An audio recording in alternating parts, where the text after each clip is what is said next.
Have you ever played Ace Combat and looked down at the cockpit in first person view and wondered what all those buttons would do in the real jet?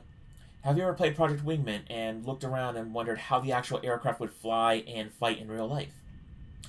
I'm Locko S, and in today's video we're going to be talking about what DCS World is. So, DCS World stands for Digital Combat Simulator World, and it is most often just shorthand talked about as DCS.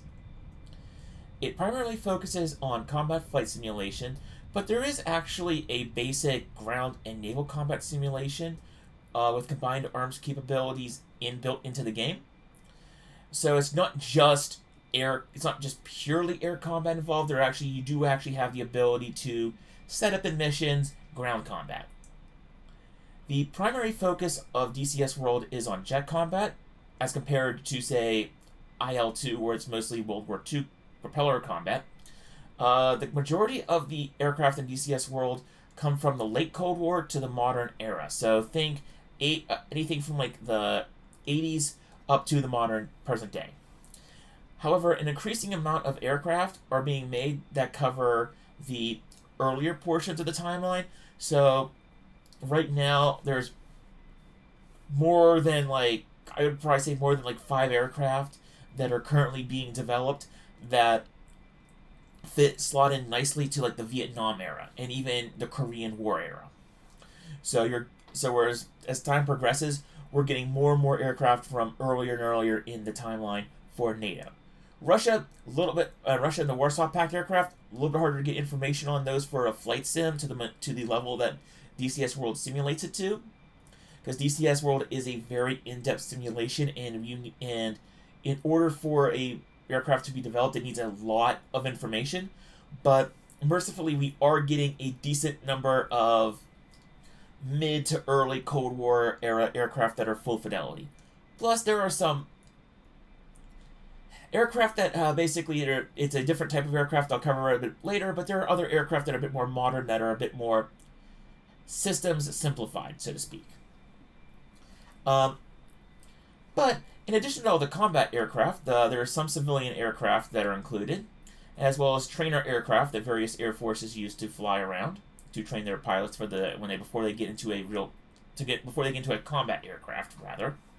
And helicopters are also a big part of the game, and the number of them is growing over time. For instance, some of your big name helicopters like the Apache, the Huey, and the Hind are in DCS right now.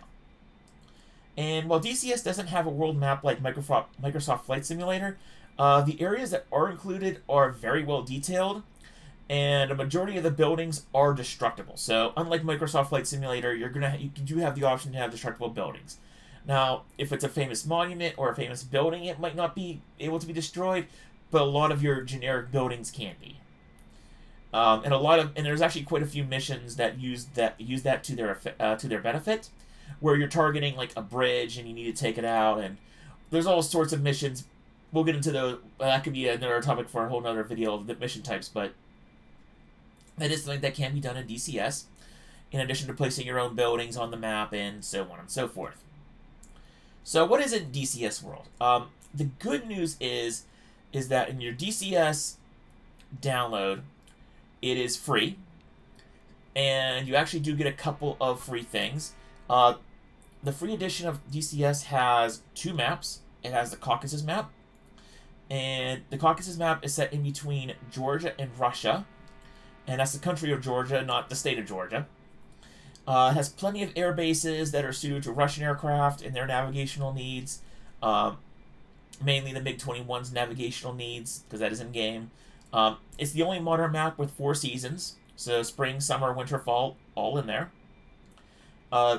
The only other map that's for free is the Marianas map. Marianas map is very sparse. There's only a couple of... It's basically covering the Marianas Island chain, which there's quite a number of islands, but they're all very small, except Guam's the only decent-sized island. But there's plenty of ocean for naval ops, and it's really nice because it's the only DCS map right now that has a more tropical climate. But even then, like even though it is a relatively small map with not a lot of going on, like all the big islands have at least one airport, and you can spend a lot of time just like flying around the airports and then bombing the uninhabited islands for like target practice, or setting up a lot of like really unique missions that happen in like the jungles and pretend it's like another map like Vietnam. The free edition of DCS, well, it's not even a free edition. The free download of DCS also includes the SU-25T Frogfoot and the TF-51 Mustang. The SU-25T is an upgraded prototype Russian close air support plane. It's similar to the A-10C with, there are some differences, but think of it like the Russian A-10, and you're pretty much close to what the Frogfoot is capable of. It's the main difference being, though, the Frogfoot does have the option to use a certain type of weapon called a SEOD. It's basically like anti-radiation missiles for SEOD work. It is the only quote unquote modern free aircraft, and it has a close air support plane. It's not really much of a dogfighter, but it is a mud mover. Now on the Warbirds side, because there is a DCS World War II community as well as DCS World War II aircraft, we have the TF-51 Mustang, and basically it's a training version of the P-51 Mustang that you could buy on the website, but the TF-51 doesn't have any weapons. So you just literally can fly around the aircraft, no guns. It's just an unarmed P-51 Mustang. And before we get into more of the like how to get into some of the other aircraft, I should mention that, like I said, DCS World, free to download, but you have to be careful because there's 2 places to download and there's 2 different versions to download. First thing to note is whenever you do go to download DCS World, there's a standalone version that you get off of the main website and a Steam version that you get off the main off the Steam page. Highly recommend you don't go to Steam. Go to standalone. The problem with Steam is that there's a lot of stuff for like DCS World in terms of sales and sales programs and the like that only applies to the standalone version. Plus, there's sometimes some issues where people have had problems with the Steam version that they didn't have with the standalone version. So I highly recommend, if you're starting out DCS, go to standalone, stick with standalone. If you go to Steam and you buy something on Steam, and you actually purchased a DCS copy or anything for the DCS Steam version, don't worry, just it doesn't really matter too much. Just stick on Steam. You can't. I don't think you can transfer modules in between the two. So if you want to, I just think there's something about like how the stores work that they don't mesh. So stick with standalone.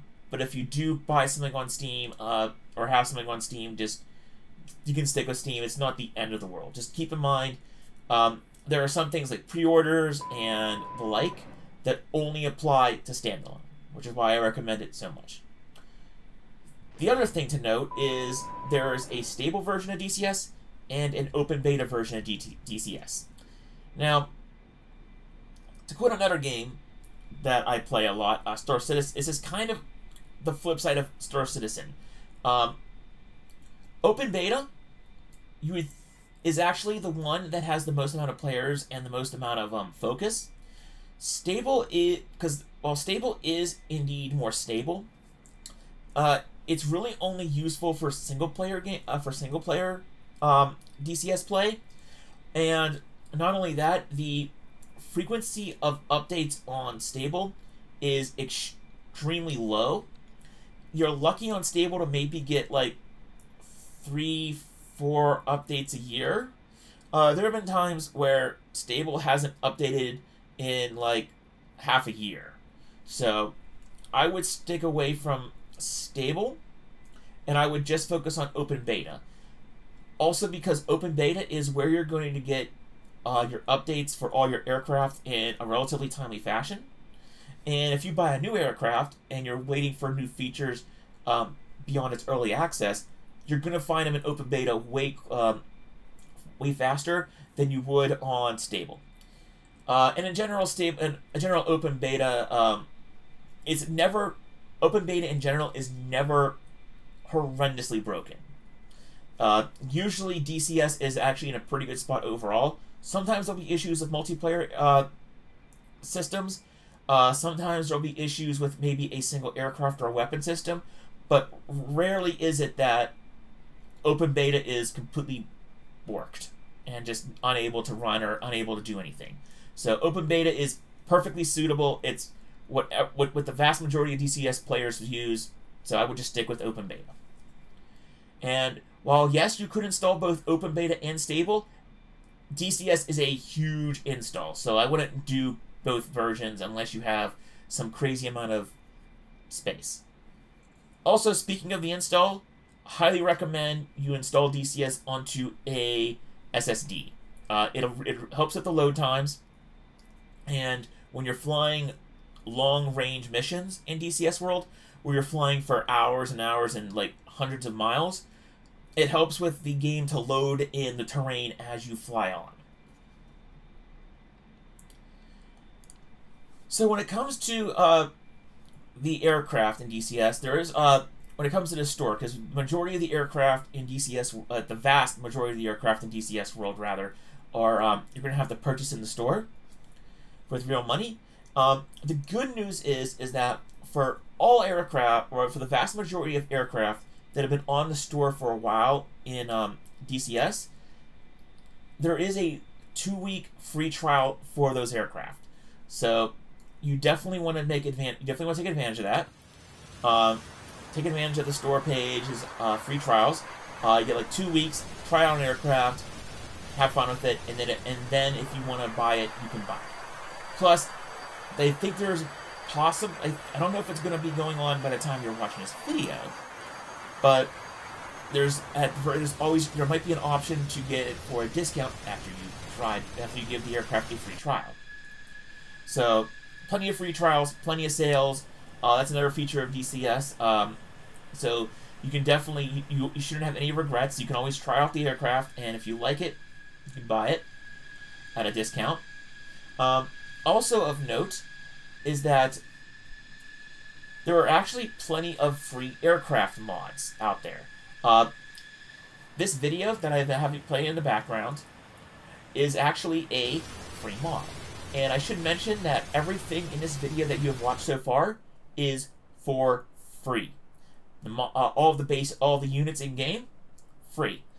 All of the aircraft you're flying right now, free. And you'll notice it is actually a full fidelity cockpit where you can actually click all the switches and maneuver around the aircraft as such, and has pretty in-depth systems modeling. So this is actually something you can play for entirely free without any money into the game. There is some little things you have to be not really worried about, but like cognizant of with the third-party module makers. But on the whole, if you see an aircraft you like that's for free and you want to get into the game, go for it. To note about ground and naval and non-flyable AI aircraft, basically, unless it's besides a select, relatively few units, all of them are free and available for you to make missions with. The only ones that are locked behind a paid purchase are World War II units, and while there are a decent number of World War II units, it's unless you're playing actually Korea and World War II, those are the only two eras that you really would even think about using the World War II asset pack for. Feel free to ignore it and just have basically almost every single ground unit in game available to you for free. And last thing I should note, the missions, what you actually play in DCS. There are many ways to play missions in DCS. You have single player missions, you have campaign missions, and both of those there's plenty of free ones that the community have made, and usually each module will have a couple of free single player missions. They might have a campaign or two for free. Community has done awesome work. There's plenty of community content out there if you look on the ED's user file page. And then there's also multiplayer missions. And so you have multiplayer servers that you can log into, generally on open beta. I will say that. Yeah, that's why I highly recommend open beta.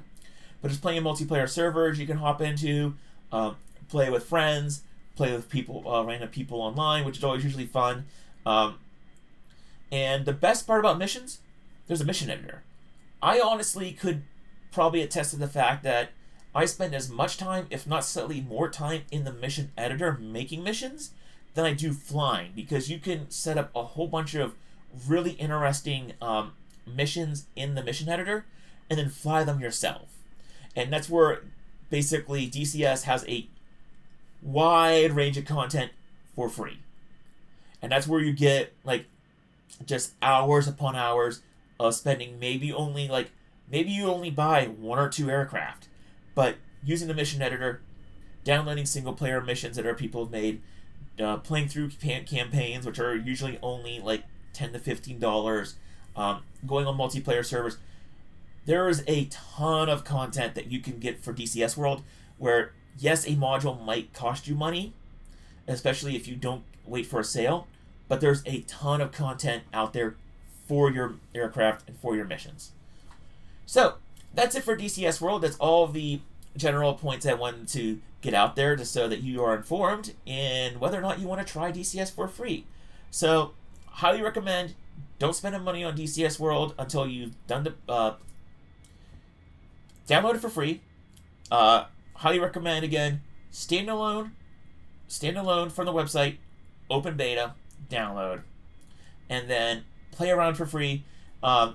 If you want to try an American aircraft that's highly detailed for free, get a sample of like what it's like to fly a high fidelity aircraft, go to the A-4E Skyhawk Community Skyhawks webpage and download it for free.